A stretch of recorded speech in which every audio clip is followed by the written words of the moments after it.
So for years, Tennessee was basically an economic escape hatch with really great barbecue. If you lived in a state that punished work, or risk, or success, or in other words, if your governor or mayor looked anything like this, then there's a good chance you came here, like I did. Because when it comes to doing what is best for their families, people don't just talk about it and keep handing their hard-earned money over to a government to spend on really crazy stuff. They vote with their feet. Families move. Companies move. And guess what that means? Even more jobs in Tennessee. Tennessee earned a reputation as a place that understood something very basic. You don't grow prosperity by strangling the people who create it. But lately, I've been asking a question I don't really like asking. Is Tennessee starting to forget why it was successful and why people moved here in the first place? I moved here to escape the kind of lunacy that gets Gavin Newsom really, really excited. But just because we've escaped doesn't mean that we shouldn't look past the branding, the rankings, the kind of self-congratulations that go on in politics and notice the real warning signs. No, we're not California yet, thank goodness, but that's only because people fight every day to keep it that way. But with the American economy looking not so amazing, this is the worst possible time for everyone else to get complacent. Yes, Tennessee still gets called business-friendly, and no income tax really helps, no argument there. Who doesn't like keeping more of their money? But as any business owner knows, that's not the whole story. Talk to actual employers, not politicians, and you hear something very different. Something honest. Something based in the real world that they keep running. Overregulation, compliance headaches, rules that don't make sense. And more importantly, a growing feeling that the state is getting comfortable telling businesses how they're allowed to operate. And that's not a talking point, it's backed up by data. In a University of Tennessee survey, nearly half of business owners said that government regulation is one of the biggest challenges they face right now. Not competition, not innovation, government. And this is happening while businesses are still dealing with inflation, still dealing with workforce shortages, still dealing with rising costs across the board. So instead of clearing the runway, Tennessee is slowly adding more obstacles. That's backwards, and that's not what you'd expect from one of the reddest states in the country. So as legislators return to Nashville to debate legislation, let's talk about one example of something that sounds boring but quietly kills jobs. Occupational licensing. Tennessee requires licenses for 263 different occupations. That puts us near the top nationally. And what does that mean in practice? It means before someone can work, even in perfectly safe ordinary jobs, they have to ask the government for permission. Fill out paperwork, wait, and obviously pay for the privilege. For small businesses, that's frustrating and expensive, and for large employers, it's also a serious operational problem, especially in regulated industries, healthcare, logistics, technical services, where hiring speed matters. And for all businesses, all of this flies in the face of the business-friendly spirit people came here for, stay here for, and people who have lived here for generations have built. When you slow down hiring, you slow down growth. When you slow down growth, jobs disappear. That's about as basic as you can't print your way out of inflation. Here's something else that should worry anyone who cares about free markets.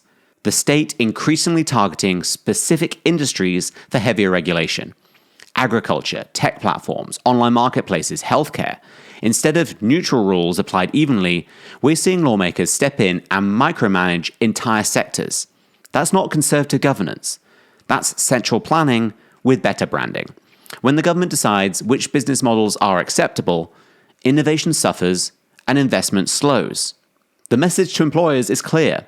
Do a bit too well, and you might get punished for it. That's not how you build confidence. That's how you create uncertainty. One big example that should be setting off alarms is healthcare. This is one of Tennessee's largest industries, employing tens of thousands of people, generating massive tax revenue, and providing essential services across the state. And yet, year after year, lawmakers keep piling on new regulations that don't just tweak behavior, they dictate how businesses must operate. Pricing rules, reimbursement mandates, structural restrictions. All of this would be bad enough during an economic boom, but I'm sorry, we're not in one. Things could obviously be worse, sure, but things aren't great either. Think about what happens if we hit a plateau or a downturn or even a recession. Weak policy gets exposed really quickly. And states with stable, predictable business environments weather storms better. States that experiment with regulation don't. When a recession hits, businesses don't expand, they consolidate. They cut. They relocate. Tennessee should be sending one message right now. We're open for business. We value employers. We want you here. Instead, Tennessee is flirting with policies that make employers ask a dangerous question. Is Tennessee still right for us? So Tennessee House Bill 1376, i.e. the hemp killing law, hit the state's agricultural industry. SB 873 hit Tennessee's tech industry. And in healthcare, the state has been clamping down on PBMs for a while, with the latest example being Senator Bobby Harshbarger's anti-business Freedom, Access, and Integrity in Retail Pharmacy, or Fair RX Act. Amazing acronym, which usually means it's a terrible idea. Just another law that pushes costs up, shrinks choices, shuts down providers, and punishes the consumer, usually hitting rural communities the hardest. Not only is it a bad policy, but it could be a waste of taxpayer dollars just to try and enact it. Arkansas passed similar legislation last year, and a federal judge struck it down for numerous constitutional violations, one of which was the fact that it negatively impacted the federal Veterans Affairs healthcare program that delivers prescriptions to veterans. It is certainly an interesting policy choice to attack veteran services in a state like Tennessee. Honestly, the reason Tennessee succeeded wasn't magic. It was politicians understanding that free market capitalism isn't a dirty word. And now that mindset is slipping.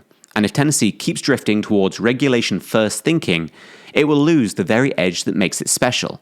This is a crossroads moment. Tennessee can recommit to competition, growth, and freedom, or it can slowly become another cautionary tale. A state that thought its reputation would protect it forever. A state that forgot why people showed up in the first place. You don't protect workers by punishing employers. You don't lower prices by outlawing efficiency. And you don't build resilience by attacking the businesses that hold the economy together. Tennessee can do better. The only question is whether our leaders want it to.